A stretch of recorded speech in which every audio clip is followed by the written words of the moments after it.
Hello students. Today in this video, we'll discuss the first chapter of Business Studies of class 12th, Nature and Significance of Management. In this video, we'll discuss about the nature of management. Management is as old as civilization. Although modern organizations are of recent origin, organized activity has existed since the time of the ancient civilizations. So you can say management is as old as civilization. In fact, organization may be considered the distinguishing feature that separated civilized society from uncivilized ones. So, when the things are being properly organized, when the things are being properly managed, so you can make a differentiation between the civilized and the uncivilized society. The earliest management practices were a set of rules and regulations that grew out of the experiences of governmental and commercial activities. The development of trade and commerce gradually led to the development of managerial principles and practices. As there was a development in trade and commerce that led to the development of management principle and practices. As the growth has taken place in trade and commerce, the same growth in management practices also takes place. The term management today has several different connotations that highlights the different aspects of its nature. Now, when you talk about management in today's scenario, you will find the different definitions of management which gives highlights to the different aspects of its nature. The study of management has evolved over a period of time along with the modern organizations, based both on experiences and practices of managers and set of theoretical relationships. Now, when you talk about the nature of management, it has evolved over a period of time as the organization has faced different experiences and practices of managers, and these managers have set up some theoretical relationship over a period of time.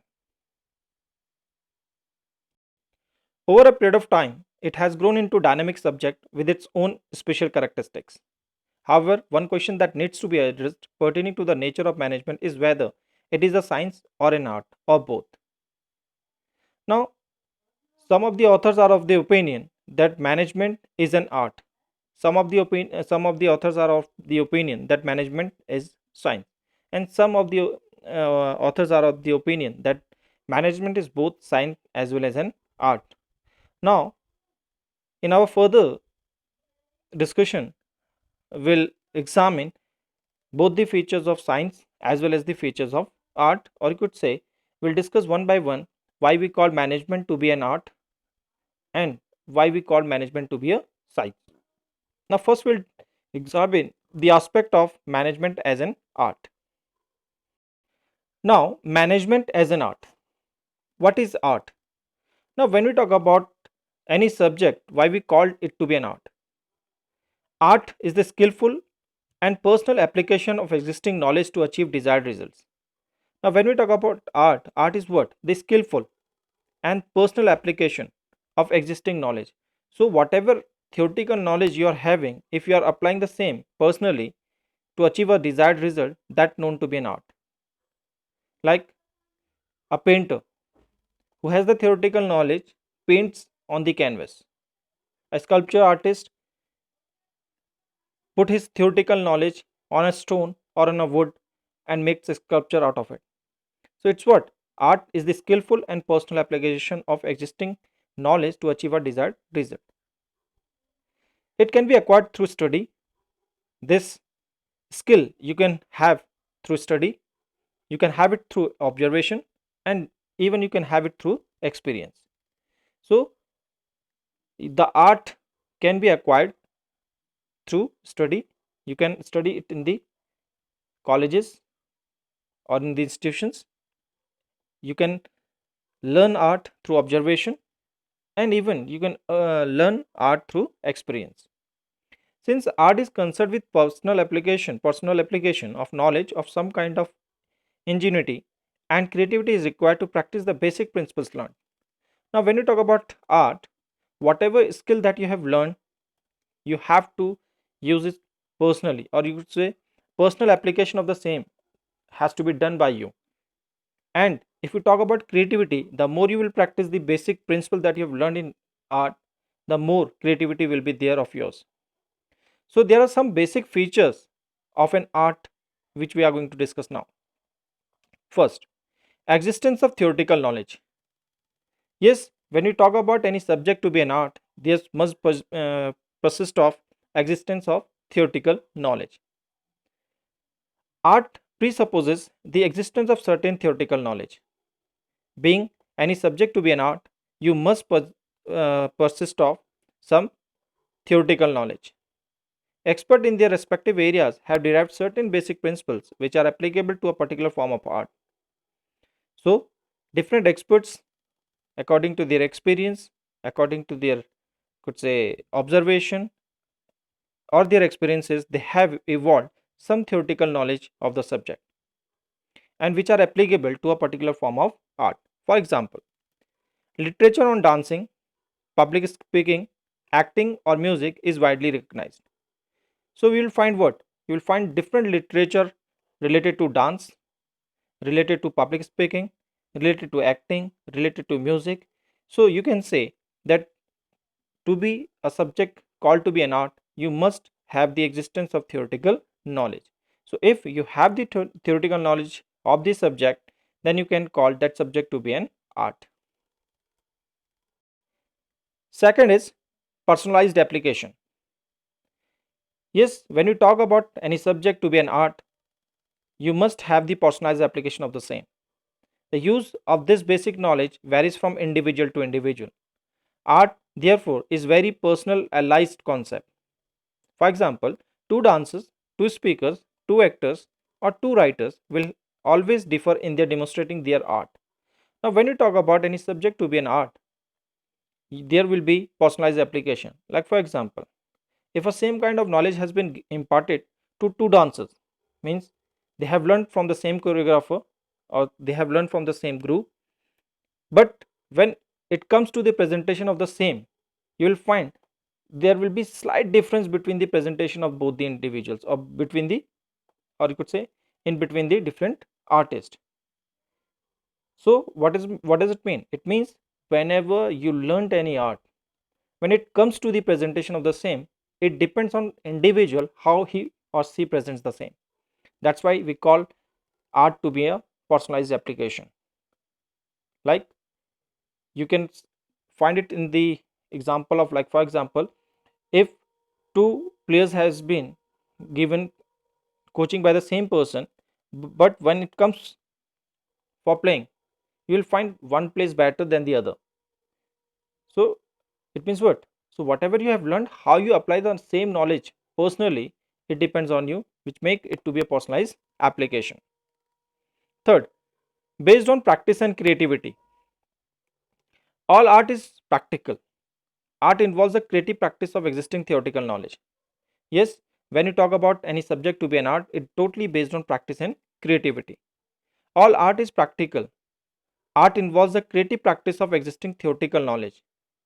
We know that all music is based on 7 basic notes. However, what makes the composition of a musician unique or different is his use of these notes in a creative manner that is entirely his own interpretation.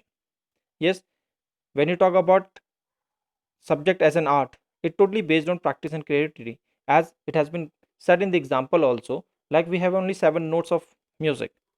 But when it comes to the composition of the music, these 7 notes has been used by different you could say musician in a different way, and they create different kind of composition of music.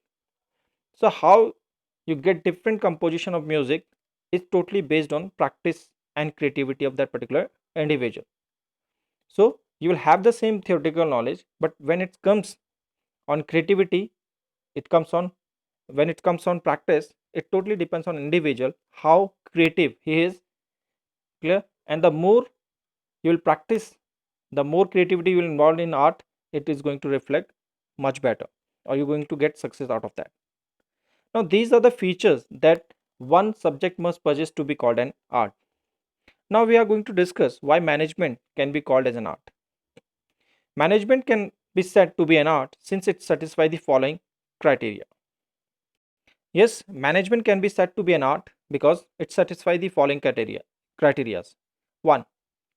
A successful manager practices the art of management in the day-to-day job of managing an enterprise based on the study, observation, and experience. there is a lot of literature available in various areas of management like marketing, finance, human resource, which the manager has to specialize in. There is existence of theoretical knowledge. Now, when we come to the first feature of subject as an art, clear? We know to be an art, you must have specialized body of knowledge. Yes, management too has a specialized body of knowledge because we know that we have a lot of literature that is being imparted or that has been written by different individuals or by different experts, professionals in their respective fields of marketing, finance, human resource, and being to be a manager, an individual has to acquire this knowledge to, and he has to be specialized in this so that he can manage the business affairs in an effective manner. So, a successful manager practices the art of management in the day to day job of managing an enterprise. So, you can say that management has the existence of theoretical knowledge. Second, there are various theories of management as propounded by the many management thinkers which prescribe certain universal principles. A manager applies these scientific methods and body of knowledge to a given situation, an issue, or a problem in his own unique manner. A good manager works through a combination of practice, creativity, and imagination, initiative, and innovation. A manager achieves perfection after long practice. Students of management also apply these principles differently depending on how creative they are. Now, when it comes to the application of the theoretical knowledge, as you know, that the business world is totally dynamic in nature and the manager has to apply his own creativity, whatever knowledge, whatever skill that individual has learned so far, he has to apply the same as per the different situation that he come in front of. So what individual has to do, individual has to practice these theoretical knowledge, or he has to apply this theoretical knowledge in a personalized manner so that he can overcome the problems that he in confront of in day to day life of the business. So you can say personalized application and creativity is being required, and how efficiently that individual is going to resolve that issue, it totally depends on how creative that individual is. Third, a manager applies this acquired knowledge in a personalized and skillful manner in the light of the realities of a given situation. He is involved in the activities of the organization, studies critical situation, and formulates his own theories for use in a given situation. This gives rise to different styles of management. Now, when it comes to the personalized application of the knowledge, yes, it totally depends on individual how effectively he utilizes theoretical knowledge to overcome the situation. So, what he does, he tactfully experiences the problem, thinks creatively, so he can overcome that particular problem. So, you can say a manager applies this acquired knowledge in a personalized and skillful manner in the right light of the realities of a given situation. So, whatever situation that he come in front of, then he is going to tackle that the problem in his own way. So, by looking into this, you can make out that management as a subject can be called as an art. So, the best manager are committed and dedicated individuals, highly trained and educated with personal qualities such as ambition, self motivation, creativity, and imagination, a desire for development of self and the organization they belong to. All management practices are based on the same set of principles. What distinguishes a successful manager from a less successful one is the ability to put these principles into practice. So, when you talk about the difference between a successful manager and a unsuccessful manager, you will find a little difference, a small difference. Is what a successful manager uses all his skills, creativity, whatever theoretical knowledge he has gained so far, he is going to use the same in the dynamic situation of the business, whereas an unsuccessful manager fails to do so. So you can say management is an art.